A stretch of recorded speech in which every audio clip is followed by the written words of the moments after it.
लोकसभा के इलेक्शन खत्म हो रहे 1 जून को। जो इतनी देर से ये हंगामा चल रहा था इलेक्शन का, हर कोई बात कर रहा था इलेक्शन की, इसको वोट दिया, उसको वोट दिया, हमें वोट दो, उसको वोट दो, ये सब जो चल रहा था ये अब खत्म होने जा रहा है।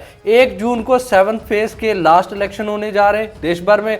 और जम्मू कश्मीर में आपको पता है 25 मई को इलेक्शन खत्म हो चुके, तमाम लोगों ने वोट दे दिए। 25 मई को और जोरी पुंछ अनंतनाग सीट पे वोटिंग हुई थी। उससे पहले आपको पता है कि जम्मू कश्मीर की तमाम बाकी सीटों पे भी वोटिंग जो है वो हो चुकी थी। ये जो 25 मई थी ये लास्ट डेट थी इलेक्शन की जम्मू कश्मीर में। अब कल 1 जून है और देश भर में 7th फेज का इलेक्शन हो रहा है और उसके बाद 4 जून को जम्मू कश्मीर के और पूरी इंडिया के जो भी इलेक्शन हुए उनका रिजल्ट आने वाला है। 4 जून को रिजल्ट आएगा तो पता चलेगा कौन नया प्राइम मिनिस्टर बना है। क्या कांग्रेस जीत गई है या फिर बीजेपी फिर से सरकार बन गई है बीजेपी की। आपको इसमें क्या लगता है कि बीजेपी दोबारा से सरकार बनाएगी या फिर इंडियन अलायंस के जो जितने भी इनने अपने हथकंडे लगाए, हाथ पैर मारे, क्या वो कामयाब होंगे? क्या नया जो प्राइम मिनिस्टर है वो कांग्रेस का या फिर इंडियन अलायंस का बनेगा या फिर बीजेपी दोबारा से जीत जाएगी, तीसरी बार मोदी जी प्राइम मिनिस्टर बनेंगे, हैट्रिक लग जाएगी?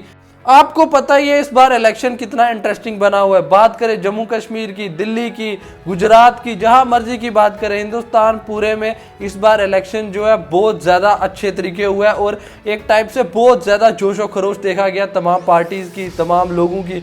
पर इसमें एक अच्छी चीज़ हुई है कि यंगस्टर्स काफ़ी ज़्यादा इस इलेक्शन में पार्टिसिपेट किया उनने और ज़्यादा से ज़्यादा आकर वोट दिया। ये एक नई चीज़ देखने को मिली है। पर इस बार इलेक्शन इंटरेस्टिंग क्यों है आपको बता दूं, जो इंडियन अलायंस है इसमें देखा जा रहा है आम आदमी पार्टी और कांग्रेस दोनों जुड़कर इलेक्शन कॉन्टेस्ट कर रही है। दिल्ली से लेके बाकी तमाम सीटों पे ये साथ में इलेक्शन लड़ रहे हैं। बाकी भी जितनी बड़ी बड़ी पॉलिटिकल पार्टीज है वो इस इंडियन अलायंस में, जम्मू कश्मीर की नेशनल कॉन्फ्रेंस और पीडीपी भी इंडियन अलायंस में है और इनका मुकाबला हो रहा है बीजेपी के। और आपको बता दूं बीजेपी कहती है कि इस बार हमने 400 सीटें लेनी है, 400 सीटें लेकर हम जीतेंगे भाई इस बार। इतना ज्यादा कॉन्फिडेंस बीजेपी की तरफ से दिखाई दे रहा है। और अगर हम हमारे जम्मू कश्मीर में देख लें तो यहाँ पे उधमपुर वाली सीट से बीजेपी लड़ रही है और जम्मू वाली सीट से बीजेपी लड़ रही है। बाकी जो सीटें जैसे बारामूला सीट हुई, श्रीनगर वाली सीट हुई, जोरी पुंछ अनंतनाग वाली सीट हुई, इस पे बीजेपी इलेक्शन नहीं कॉन्टेस्ट कर रही है। तो ये जो 2 सीटें जम्मू वाली और उधमपुर वाली ये तो बीजेपी कॉन्टेस्ट कर रही है। और जम्मू में बीजेपी के सामने इंडियन अलायंस के कैंडिडेट रमन भल्ला जी हैं और उधमपुर में देखा जाए तो चौधरी लाल सिंह है इंडियन अलायंस के।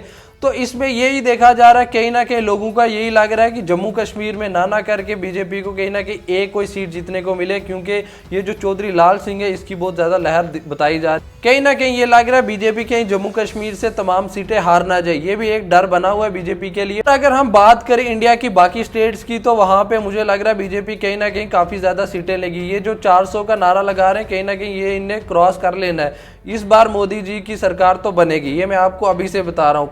इंडियन अलायंस बड़ी कोशिश कर रही है, क्या पता हमें कहीं ना कहीं सरप्राइज हो जाए, हम सब बोले कि नहीं, सबको कॉन्फिडेंस लग रहा है कि मोदी जीत रहा है। क्या पता होता है जिस दिन रिजल्ट आए पता चले कहीं ना कहीं मोदी जी हार गए, कोई पता नहीं होता है भाई। ये जो इलेक्शन होते हैं ना इसमें अब कुछ अंदाजा नहीं लगा सकते कौन जीत रहा है कौन हार रहा है। पर मुझे एट द एंड ये लग रहा है कि इस बार बीजेपी की सरकार बनेगी, क्योंकि इनका एक माहौल बना हुआ है। क्या पता होता है इलेक्शन का कौन जीतेगा कौन हारेगा, पर ये पता चलेगा 4 जून को। आपको बता दूं जम्मू कश्मीर की, खास करके जम्मू कश्मीर में बीजेपी की ये जो 2 सीटें ये भी मुझे लग रहा है कहीं ना कहीं बड़ी मुश्किल में फंसी हुई हैं, ये भी हार सकते हैं। पर मुझे लगता है ज्यादा जीते भी तो 1 सीट जीतेंगे, 1 फिर हारेंगे। बाकी जो 3 सीटें उनसे तो ये इलेक्शन कॉन्टेस्ट ही नहीं कर रहे। जोरी पुंछ अनंतनाग सीट पे ये अपनी पार्टी को सपोर्ट कर रहे हैं और बारामूला सीट पे भी ये सजाद लोन को सपोर्ट कर रहे हैं, तो श्रीनगर पे भी अपनी पार्टी के कैंडिडेट को सपोर्ट कर रहे होंगे।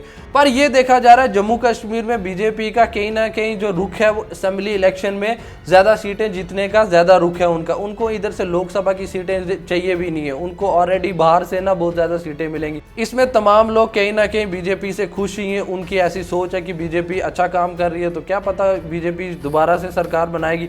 इस बार तो मुझे लग रहा है इस बार तो बीजेपी दोबारा से सरकार बनाएगी, आगे वाली जो होगी वो मुश्किल होगा। पर इस बार मुझे लग रहा है इंडियन अलायंस की भी कहीं ना कहीं 150 200 के करीब सीटें आएंगी। इस पे तो बीजेपी कहती है उनको 50 सीटें नहीं मिलनी है, पर मुझे लग रहा है इस बार कहीं 150 का आंकड़ा ये पार करेंगे ही करेंगे। पर सरप्राइज होगा। देखते हैं आप 4 जून को जिस दिन रिजल्ट आएगा उस दिन किसको सबसे ज़्यादा वोट मिले।